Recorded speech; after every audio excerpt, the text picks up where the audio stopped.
السلام عليكم، مرحبا. أنا ليلى فتوح. النهاردة هنعمل مع بعض 4 أصناف من الحشوات المميزة جدا للكحك وللمعمول وللجلاشات بأنواعها وكمان البقلاوة. يلا بينا نشوف مقاديرنا. انا معايا نص كيلو من الفول السوداني، ده فول مش محمص، واحنا هنبتدي ان احنا نحمصه. هنحطه في صينيه وهندخله فرن على درجه حراره 150.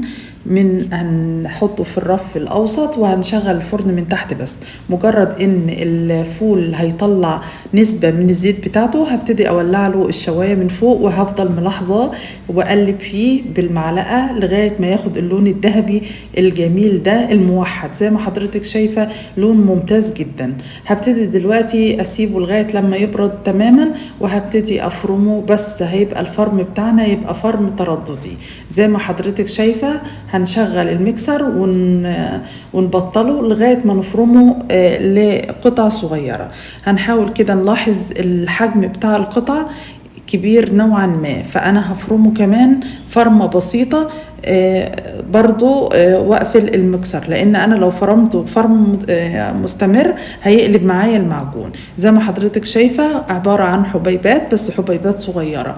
هبتدي اضيف عليه 100 جرام من السكر البودر، يعني حوالي نص كوباية تقريبا، وهقلب المكونات في بعضها عشان كل جزء من الفول ياخد السكر. وهنزل عليه بمعلقتين من العسل النحل.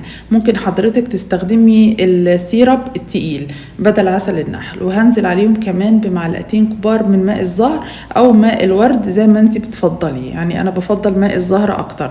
وهنزل بمعلقتين من الزبدة او السمنة تكون بدرجة حرارة الغرفة، يعني لينة زي ما حضرتك شايفة كده. طبعا دي الزبدة او السمنة مهمة جدا، لانها هتخلي الحشوة بتاعتي مكتفية بالمادة الدهنية بتاعتها، ومش هتفقد الدهون اللي موجودة الطبيعية جوه الحشوة، ولا هتاخد الدهون اللي موجودة في الكحك او المعمول او الجلاشات. يعني هتبقى مكتفية 100%، وهتفضل رطبة وطرية من جوه ومش ناشفة. هي دلوقتي بقت قابلة معايا للتشكيل.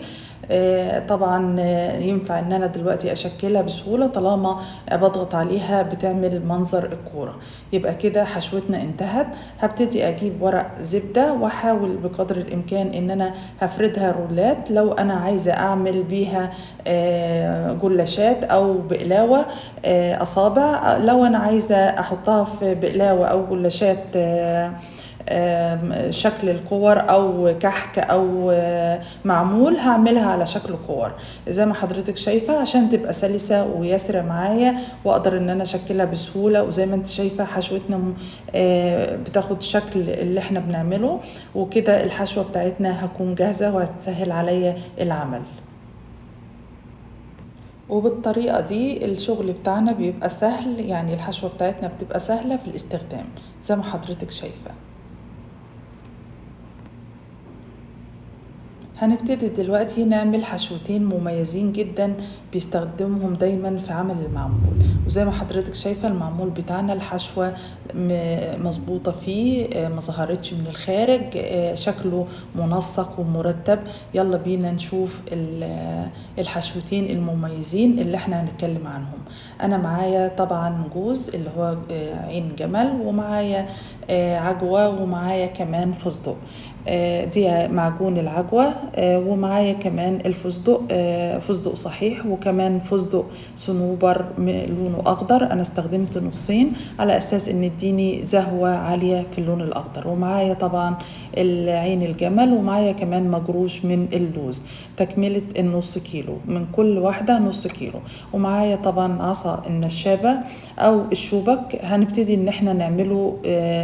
أنا محتاجة إن هو يكون مجروش جرش خشن على اساس ان هو يبان جوه المعمول بتاعي. يعني انا محتاجة ان دايما الحشوة بتاعت المعمول احسها في الاكل، فلذلك انا استخدمت العصا الفرد على اساس انها اكسره، واكون انا شايفة التكسيرة تكون حجم كبير وخشنة نوعا ما، بعكس لما انا هستخدمها في الفود بروسيسور، فده هيخليها يعني اصغر. انا عايزاها مش زي ما عملناها في الفول، لا انا عايزاها تكون خشنه شويه.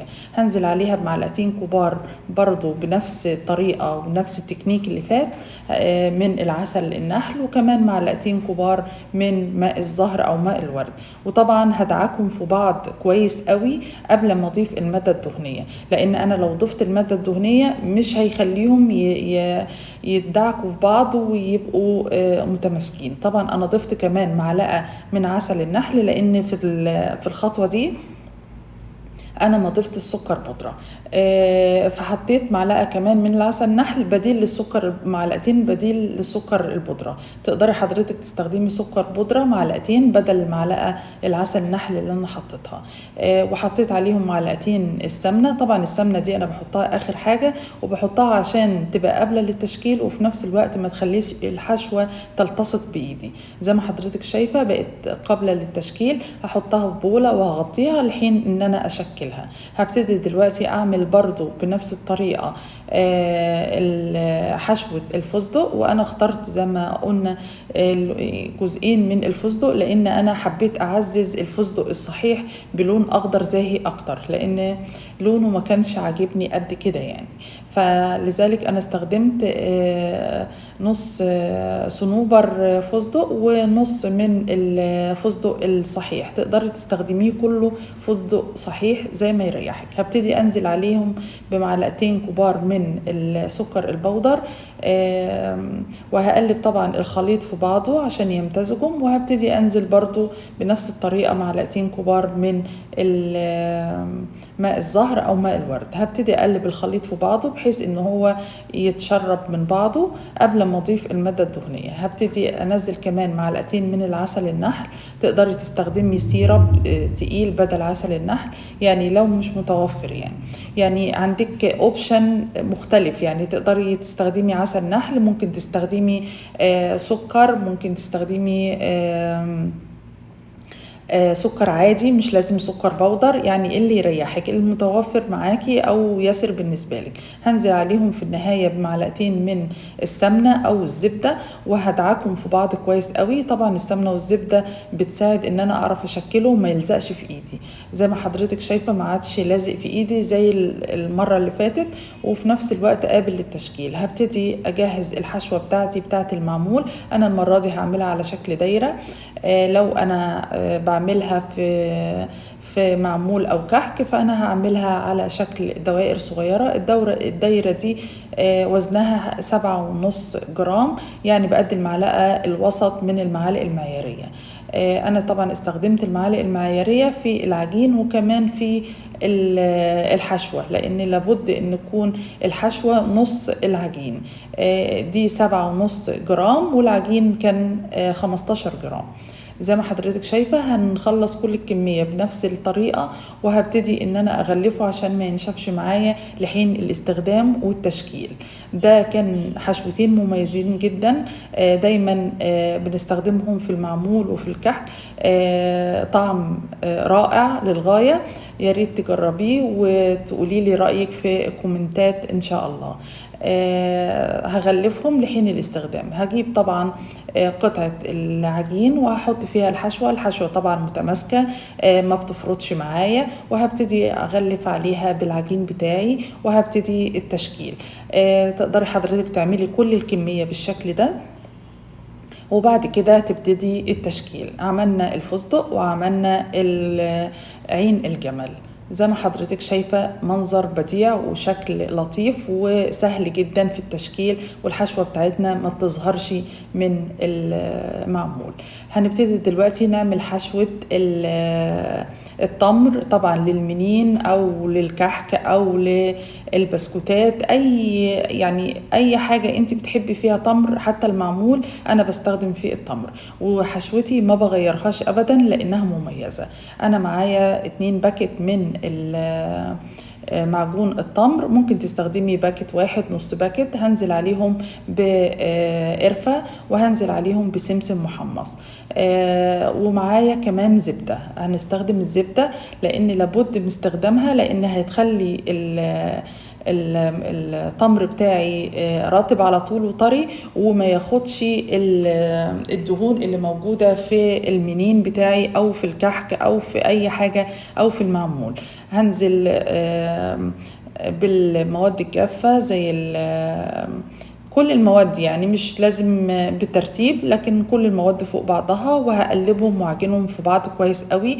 لو العجينة بتاعتي بتاعت التمر ما عادتش بتشبك في ايدي، يبقى كده اوريدي هي بقت تمام. سهلة جدا وبسيطة، ودايما كلنا بنحبها، سواء في الكحك او في المنين او في القراص بالعجوة. يعني الحاجات دي كلها احنا بنحبها. زي ما حضرتك شايفة ما لزقتش في ايدي، فبقيت قابلة للتشكيل. اقدر اعملها رولات، اقدر اعملها كور على حسب الشكل اللي انا هنفذه. انا هنفذها في كعب الغزال او المنين.